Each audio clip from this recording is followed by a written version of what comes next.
mengkhianati istri cantik dan setia.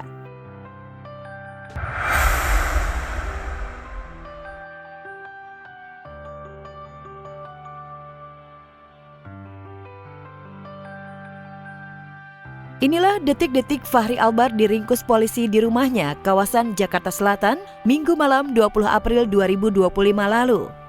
Barang bukti narkoba jenis sabu 0,8 gram, alat hisap, 13 tablet Dumolit dan 1 butir tablet Calmet.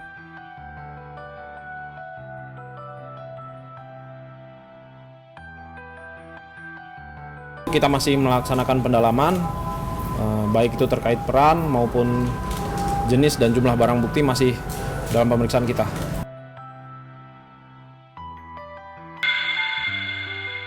Ironis sekali, ini adalah kali ketiga aktor dari Putra Ahmad Albar ini tertangkap karena barang haram. Fachri terjatuh lagi. Sang aktor nyaris pasti akan lama hidup di bui. Mungkinkah ini sebuah karma?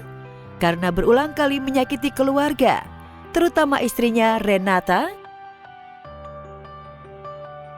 Dikaruniai istri cantik dan setia, namun Fachri justru menganiaya.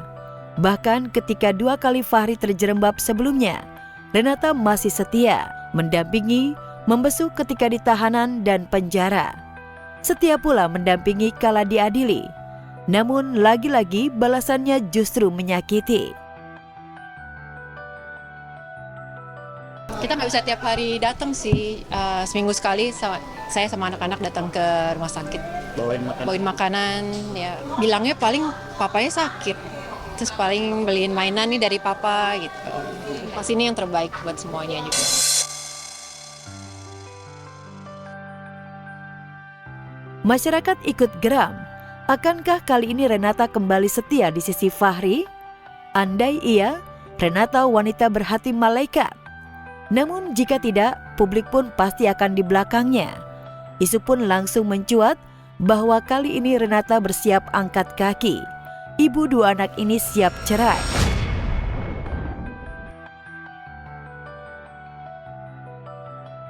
Apalagi tanda-tanda perpisahan makin kuat lantaran akun Instagram milik Renata sudah tak lagi mengunggah momen kebersamaannya dengan Fachri. Fakta lainnya saat diringkus di rumah, Fachri pun sudah sendiri, tak ada Renata dan anak-anak. Di sebuah kesempatan sebelum kejadian, Renata tak mau bicara soal Fachri dan hanya fokus kerja membesarkan anak-anak. Mostly sih ngurus anak ya. Kemarin datang di rumahnya, kemarin ke kebun binatang. Mall, paling sering ke mall sih, nonton. Diamankan sendiri di kediaman.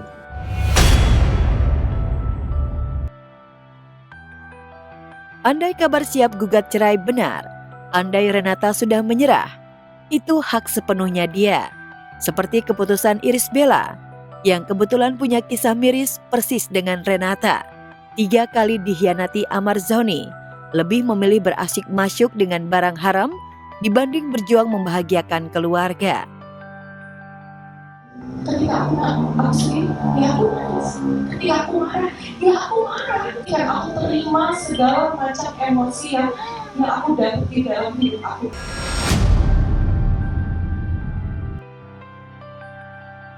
Iris yang tulus, Iris yang setia, dibalas tuba oleh Amar.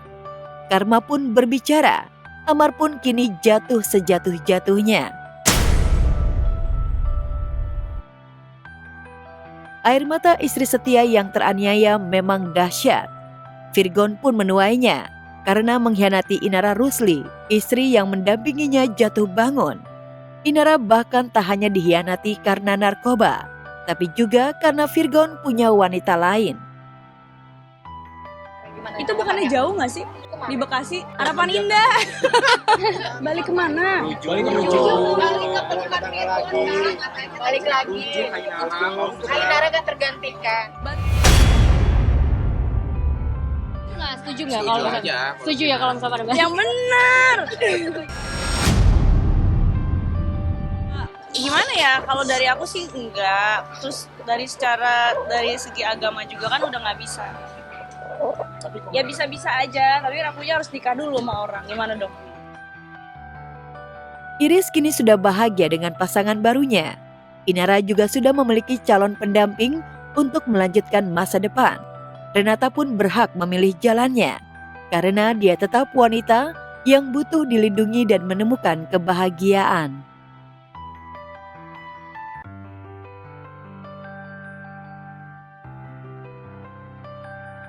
Paula menjerit teraniaya, Hotman Paris ogah membela. Sakit, perih, dan merasa sangat teraniaya. Inilah yang terus ditunjukkan Paula Verhoeven sejak jatuh putusan cerai dari Pengadilan Agama Jakarta Selatan. Namun yang sangat mengguncang mentalnya adalah dicap mengkhianati pernikahan, dicap istri durhaka. Terkadang tuh saya nggak bisa menghandle suami saya sendiri saat itu gitu loh, gitu. Jadi mungkin kadang-kadang sering marah. Saya bingung nih marahnya kenapa ya? Saya salah apa lagi ya? Gitu. Paula merasa namanya dihakimi, difitnah, dan dituding sangat nista. Ia pun sangat mengkhawatirkan mental kedua buah hatinya. Di titik inilah akhirnya Paula mencoba melawan. Ia pun mulai membeberkan 6 tahun hidup dengan Baim Wong. Tak seperti yang nampak di permukaan, ia juga selama ini menderita. Gak tuh banyak bisa mentally abuse. Kamu merasa ada mental abuse? Of course. Dalam Iya. bentuk verbal? Verbal. Oke, kata-kata ya? Kata-kata. Oke. Terus financial abuse. Tadi Oke. ada yang lebih dari itu, cuman aku nggak mau buka aja di sini.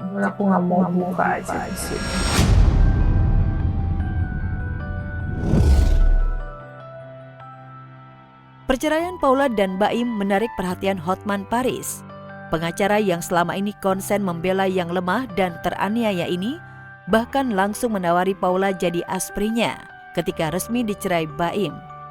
Hotman juga menilai ada yang sangat janggal dengan putusan perceraian Paula dan Baim. Di dalam undang-undang, baik undang-undang perkawinan maupun kompilasi hukum Islam, hanya ada alasan berzina. Tidak ada durhaka, tidak ada laki-laki lain. Harus dibuktikan ada perzinahan. Paula pun menyambut harapan, bahkan mengungkapkan keinginannya agar Hotman Paris bersedia juga menjadi kuasa hukumnya, melakukan perlawanan pada Baim dan putusan Pengadilan Jakarta Selatan. Asa terlanjur ditebar Paula, tapi sayang harapan itu tak bersambut. Yang terbaru, Hotman justru menolak jadi kuasa hukumnya. Saya tidak mau jadi pengacaramu. Ya, klien saya kan ratusan kasus-kasus besar bisnis gitu ya. Tapi suara-suara saya akan sangat berpengaruh untuk membentuk opini publik. Semoga selalu mendapatkan pertolongan dari Tuhan Yang Maha Kuasa. Dan tentunya Allah Subhanahu wa Ta'ala selalu melimpahkan rahmat-Nya. Doa kelancaran persalinan Aliyah dan Thorik di syukuran 7 bulanan. Aliyah, Mas Said, dan Thorik Halilintar menggelar acara syukuran 7 bulanan. Dihadiri keluarga besarnya, kedua pasangan itu terlihat bahagia menjalani prosesi adat Jawa. Seperti siraman hingga jualan dawet pun dilakukan keduanya. Dan yang ketiga, dari dada ke bawah. Cium tangan adik. Juga perutnya, silakan. Ya, baik. Laris manis Tanjung Kimpul, dapat rujak habis, duitnya kumpul. Oh iya, terima kasih, Masya Allah. Ya, alhamdulillah belajaran lancar, seru, syahdu juga, bisa doa bareng. Si masukin tangan dulu. Nah. Maaf ya istriku, udah sampai banget. Prosesi mitoni, prosesinya dari mulai pengajian, siraman, jualan cendol, ada nyobain baju dan lain-lain. Prosesi 7 bulanan berlangsung dengan hikmat.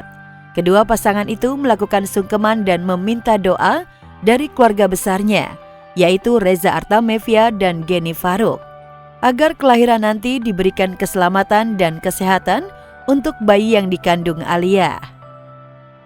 Berkesan banget pas pengumuman ke ibu, ke mami Angie, ke Umi.